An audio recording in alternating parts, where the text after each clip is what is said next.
now. Very happy to have back on from the Lone Star State of Texas, the Democratic State Chair, Kendall Scudder. He was on before, and now he's on in the middle of this redistricting fight. Chair, nice to see you again. How's everything? Thanks for having me. I've had better pieces of my life, but it's a fight worth having, and we're enjoying the fight a little bit. So we'll be okay. You're really upsetting Greg Abbott a lot, and Ken Paxton are really, you have so gotten them. I guess I don't think trolling is the right word. They need a safe space. These two, they're going through a lot of heartache. They're pretty whiny, and honestly, what I tell them is, if you've got a problem with the quorum break, don't take it up with me. Take it up with General Sam Houston, because he's the one who codified it in the Texas Constitution. So if you've got beef with the quorum break, you got beef with the founders of Texas. Really, that's who put it in there. The quorum is from Sam The Houston. That's from a It is while it is ago. literally in the Texas Constitution by the founders of Texas. To understand a lot of the quorum break, which I'm sure we'll get into, you have to understand Sure. kind of in Texas's founding, they didn't like the government, and they wanted to create a system so that the minority party could stop trampling on their liberty by the majority party. And so things like our quorum break, and how limited our legislative sessions are and these special sessions are, that's really working to our advantage in some of this fight. And they're getting so angry about it, they just don't know what to do but stomp and scream and call in the FBI. So that's interesting. Governor Greg Abbott doesn't know what it means to be a real Texan, apparently. That's like Trump doesn't get what it's like to be an American, to really be an American. I really believe that deep down. So Abbott doesn't get. So tell us what's going on right now. Like, why did the Democrats plan this in advance? Was it organic? Let's get out of the state. Like, what can you share with us? Well, so I think to understand it contextually, you'd have to say Sure. this flood happened on July 4th. Right. And at that point, we figured there would be a special session to have to address flood relief, flood mitigation, and trying to figure out what to do for these families. And so, we were talking about, we heard some rumblings that redistricting was happening. So we started kind of planning of what could happen to make sure we weren't caught flat footed. But this special session's called. Well, in Texas, only the governor can call a special session. They can't last longer than 30 days, and you can only address the items that are put on the agenda. Well, so we show up to participate in this special session 2 weeks, and they had one hearing on flood relief and eight on political districts and redrawing districts, because Abbott sprung that on the special session and hid it behind this flood stuff. And so our perspective is, we're here to do the work of Texas, not the work of Donald Trump. And so if you want to draw Mhm. political districts, do it on your own time. We're dealing with flood relief right now. And if you're not here to take care of these families the way that you say you are, we're out of here. And this is a sham special session. We're not going to participate in it. This special session ends on August 19th. And when a session ends, everything that's on the agenda gets wiped out and closed. And so, in order for us to start over, he has to call a special session again, and we start back over from scratch. So, we're happy to participate in the next special session if he calls one, if he doesn't put redistricting on the agenda. And if he does, and he's doing that work instead of doing the work of the people of Texas, we're not going to participate in it. And how soon, just so we understand logistically, can he call for the next session? August 19th it ends. Could he say August 20th, we're all coming back? Yes, he could do that, and he Okay. probably will. And All it right. will force our members to continue to stay out of state. And they're doing, great personal sacrifice to accomplish this for us. They're real foot soldiers for democracy right now. I'm proud of our delegation. But yeah, that very well could be what he does. He also could push it a day or two to lure them back home and then try to trap them in the state. So we're just alert of kind of whatever tricks they could be playing, because they're obviously not working in the best interest of Texans, and they're not trying to accomplish anything other than scoring political points. And we're not here to be points on a board. We're here to actually help people that need us. You mentioned that this is a sacrifice for the members of the legislature, the Democrats who are leaving the state. Can you share a little bit more about that? Because I think it's an important point. Sure. So state legislatures in Texas only meet for 5 months every 2 years.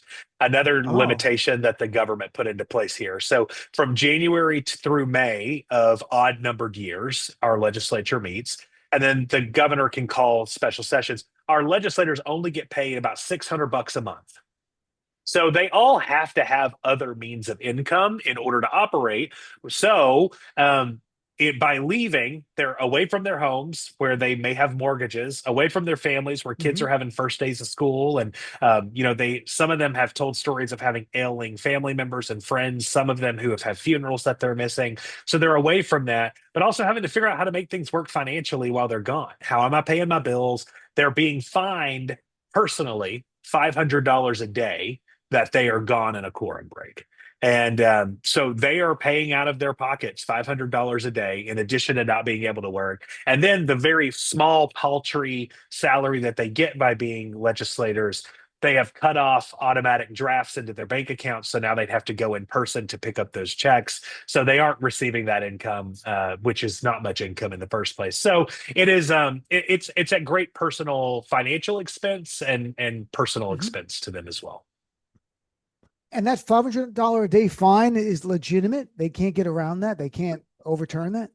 I believe it's unconstitutional. And I think a court would find it that way too, but it's never been stress tested. It was put into place in the rules after their last quorum break on voting rights in 2021. And so Hmm. it's never had a situation to get stress tested in the courts. I think you'd have a hard time justifying that fine to them for a procedural mechanism that is constitutionally protected. It's a First Amendment thing. They have a right to do it, but it's also Texas Constitution protected. But we'll have to see what the courts do. In Texas, we elect all of our judges, and they are Hmm. partisan electeds. So you run as a Democrat or a Republican for those judicial spots. And so that complicates some of this because even though we know that we're in the legal right here, will some of these judges be activists to keep their bases happy and make their elections easier? We don't know. We'll have to see. And how is the Democratic base in Texas reacting to what's going on? Well, I'll go beyond it. It's more than just the base of Texas. Polling is Hmm. showing that a majority of Texans believe that Texas legislature should be doing the work of flood victims and not doing the work of Donald Trump. Okay. They're prioritizing it over redistricting. That's across the board. And so then whenever you get into our base, it's even stronger. Representative Hinojosa out of Austin said the other day that she had had 700 phone calls into her office on this topic. Six of them told her that they didn't want her to do a quorum break. And 794 or 694 of them said that they wanted her to do the quorum break. So, in essence, they're doing the work of their district. So, to say that they fled and they're not is pretty disingenuous. They also still have staffing in place that's doing constituent services. You know this to be the case because the members who have been attempted to be removed by the governor were served those papers through their offices.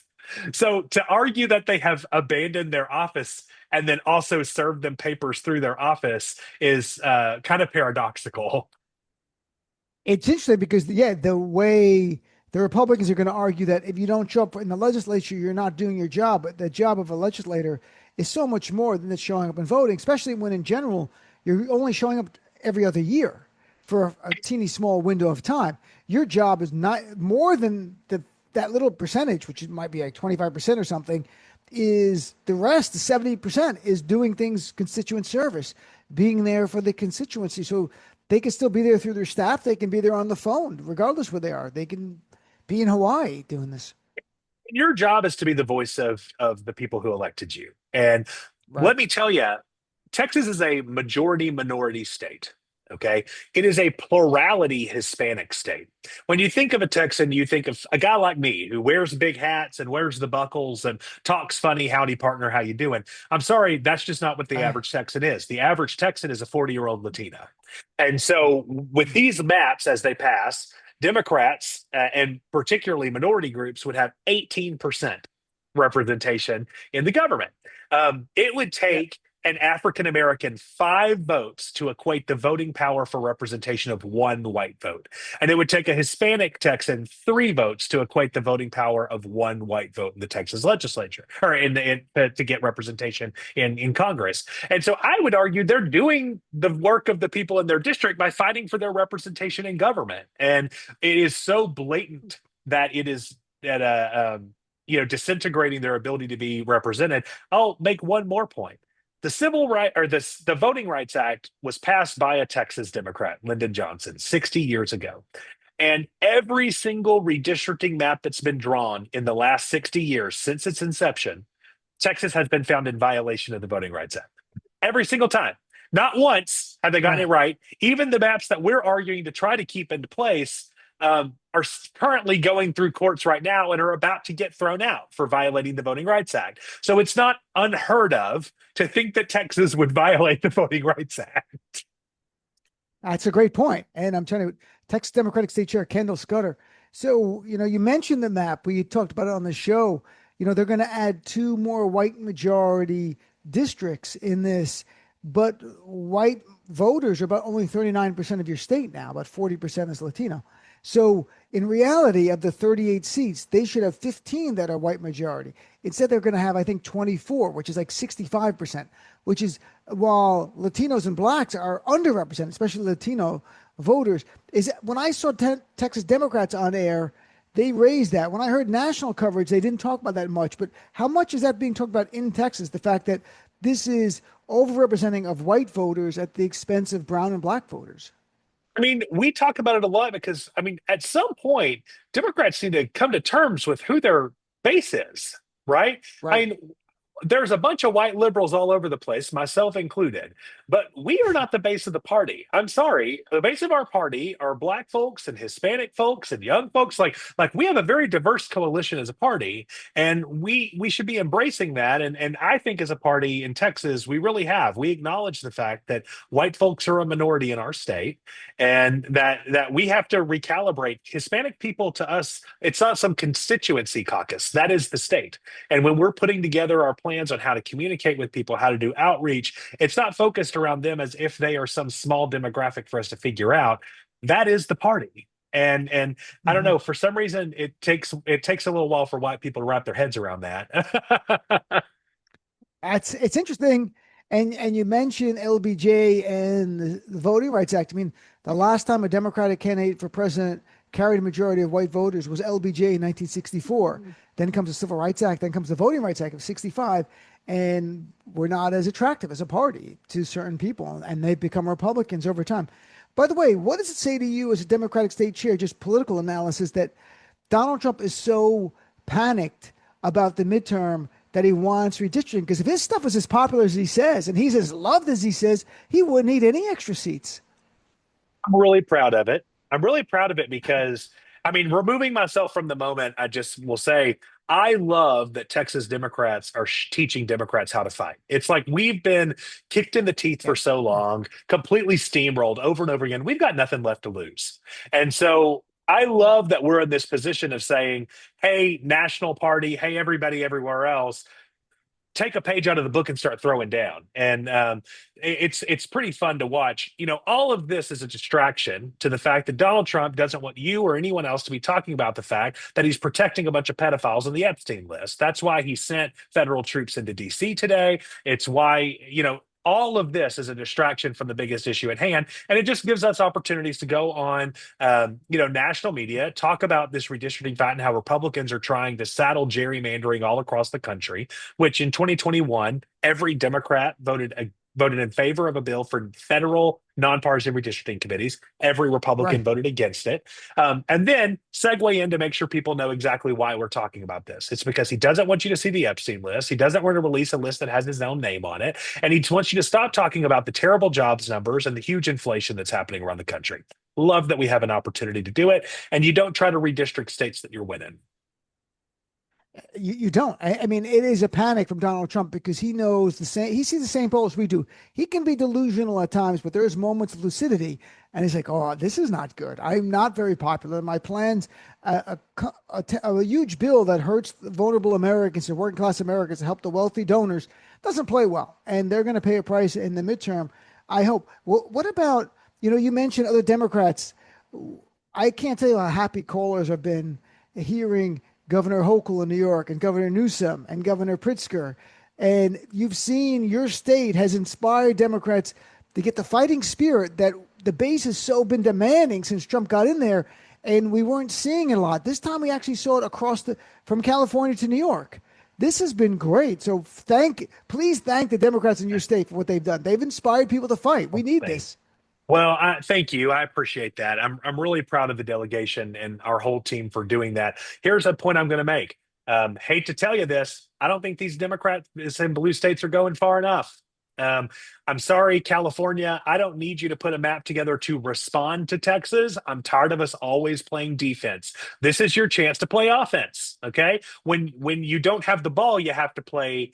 You have to play defense. But we have the ball right now, so don't just draw to respond to Texas. What are you waiting for? Do it now and do more than 5 seats. You have to go big right now to bring these Republican legislators to heel. And the reason that's important is because the only way we'll ever get federal nonpartisan redistricting committees is if that happens. This is not about us completely jacking this system up permanently. This is about us putting a stress test into effect right now so that they come to us whining and complaining and saying, we've got to get rid of this gerrymandering. Awesome. Well, then let's have federal nonpartisan redistricting committees. Right now in Congress, Republicans have a 26-seat gerrymandering advantage. And we have to get blue state Republicans and Democrats to come together on this and push federal nonpartisan redistricting committees. The only way you do that is if Gavin Newsom puts out a map that puts the 100% of his districts as Democrats. I think Illinois should do it. I think every single one of these blue states should get that accomplished. I know people may think that that's maybe me being a little bit too radical here. That's the only language these people are going to understand.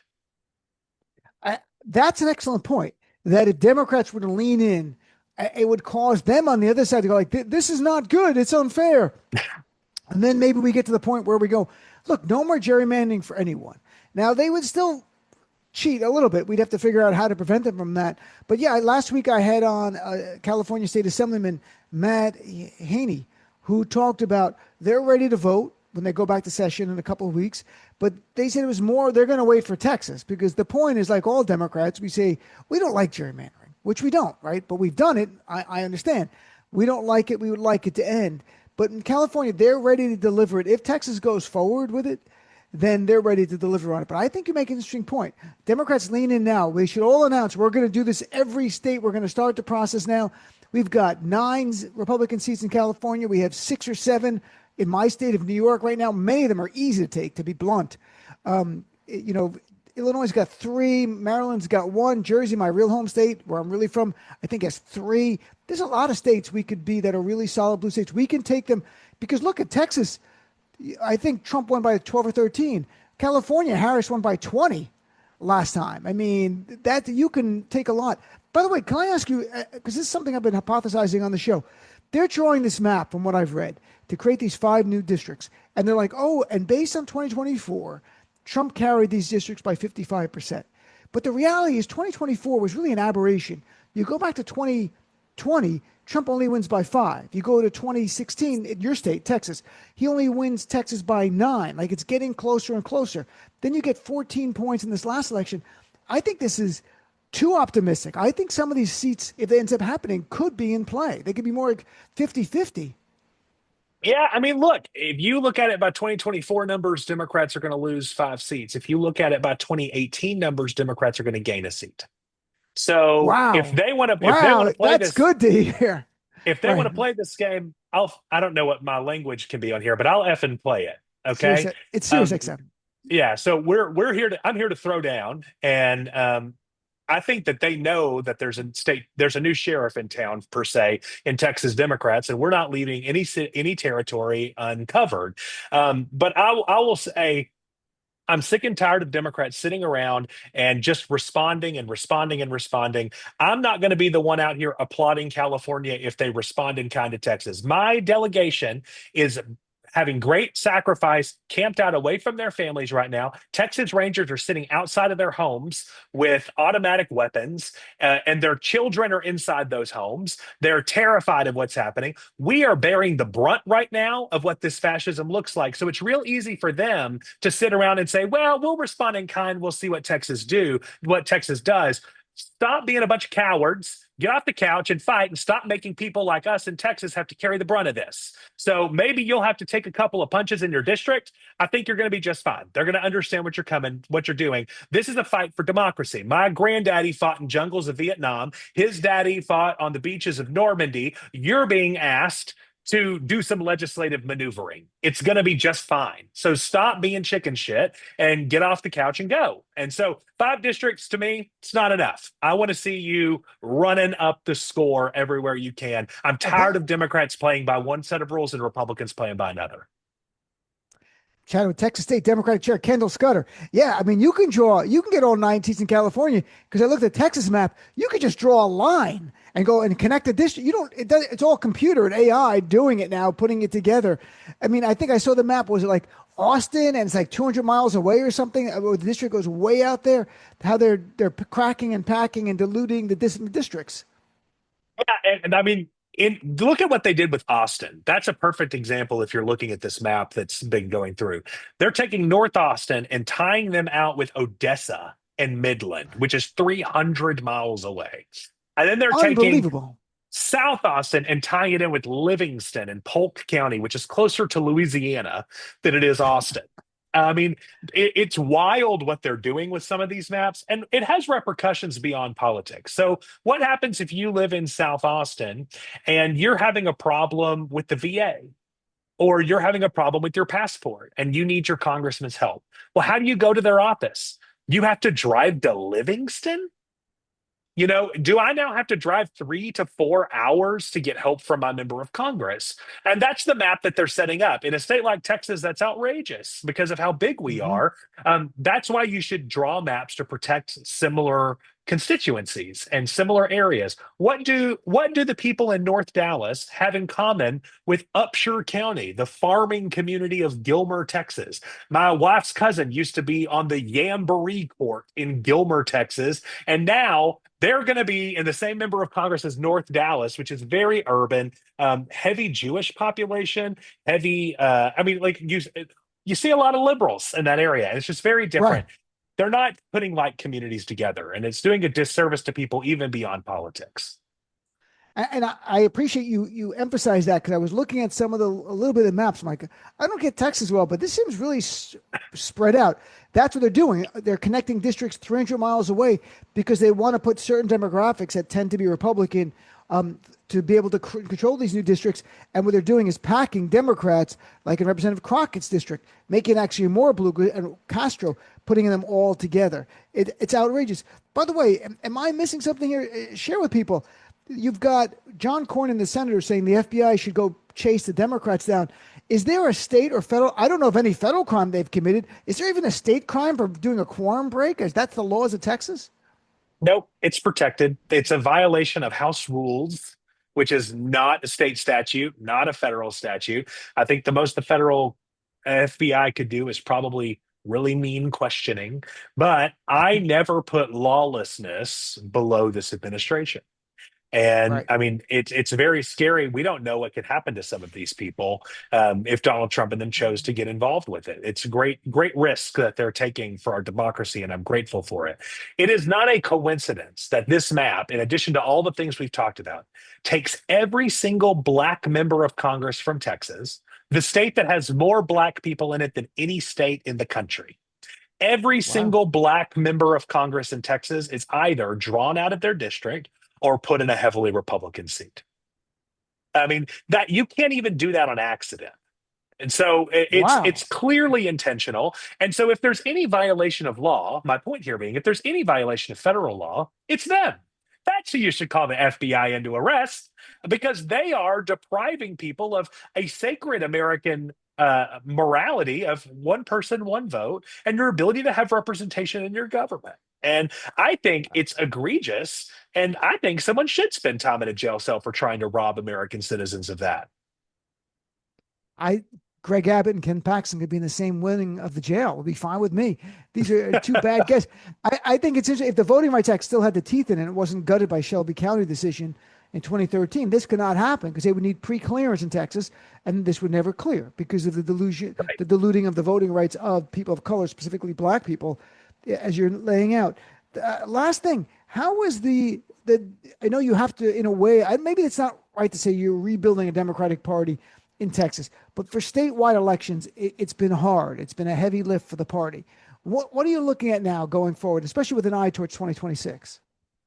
The trajectory in this state, if you look at a decade of analysis, is that we are moving in the right direction. The last election, we took a step back. A lot of places around the country did.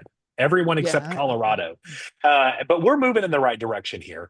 We're also rethinking and redefining what it means to build a grassroots apparatus in this state in every corner. You and I talked about this the last time that I was on the show. And so I think that we are in a really unique opportunity here to capture some big wins here in Texas, particularly if they nominate a guy like Ken Paxton, who's just a certified garbage person, as their U.S. Senate nominee, which they will. And if we have a high quality candidate for Senate, which we are going to, I feel very good about what our statewide slate's going to look like this cycle. In that world, I think Texas could be the state that ends up capturing back the majority in the United States Senate next cycle. There's not a path without us. Right. And if I'm in Vegas, do I put all my money on Texas Democrats? Probably not. But I think we do our best work when we're scrappy and our backs are against the wall. And I think that we're showing the whole country right now that we're worth investing in. We're worth you putting your eggs in our basket that we're going to throw down and do absolutely everything we can to fight back here. And people can do that by going to texasdemocrats.org. They can help us in this redistricting fight, or they can help us just kind of generally operate as a state party, because I see really great things. I'll remind you and everyone listening today that progressivism is in the heart of Texas. You got the New Deal because of Speaker Sam Rayburn, great Texan. You got the Great Society because of Lyndon Johnson, Medicare, Medicaid, Social Security. Texas liberals put a man on the moon in Houston. And the last balanced budget you got in this country was from Lloyd Benson, a great Texas Democrat. Big things in this country come from Texas Democrats. And when we have our shit together, the whole country gets back into a better space. But when we as a state aren't calibrated the way we need to, we see progressivism kind of run amok. And I want to see big, bold, progressive ideas like the ones we've seen come out of Texas in the past back on the national spotlight. And I intend to do everything within my power to make that happen. Texas has a good Democratic chair. All right, this is very good. I really appreciate it. And I will say one thing. I'm so happy that you mentioned when you look at 2018 math, that if that's the turnout, this new map they're drawing, we could actually pick up one seat. I'm not saying that means don't fight this. I'm saying they are so arrogant on the right that they're using the best case scenario, which is 2024, which I think is an outlier election. I think we're going to go back to more 2020 trajectory, that it's not going to be what they're dreaming of. And our side's going to come out, overperform in 2026. And we could steal some of those if they get it through at the end of the day. We're going to see. But please tell the Democratic members of the House who are out there that, callers to my show and to all of us, we're really worked up. They're doing a great job. They're inspiring everyone to fight harder. And we needed that. We needed this moment to get us going. So thank you, Chair. Thanks for having me. And one more item I know we're trying to get out is I would say, No. please remember that as the news starts to move on, my members in this delegation are still making great sacrifice. And please don't forget about my team. Please make calls to their offices. Let them know how much you appreciate them, because this could go on for a very long time. The news is going to lose interest. They're going to move on. But my members are still going to be standing there on the front lines of democracy. And any support that folks are willing to give, moral support, financial support, it's greatly appreciated. Thank you. Well said. Thanks, Chair. Nice chatting with you. Look forward to chatting with you in the Thanks, future. Dean. Appreciate you.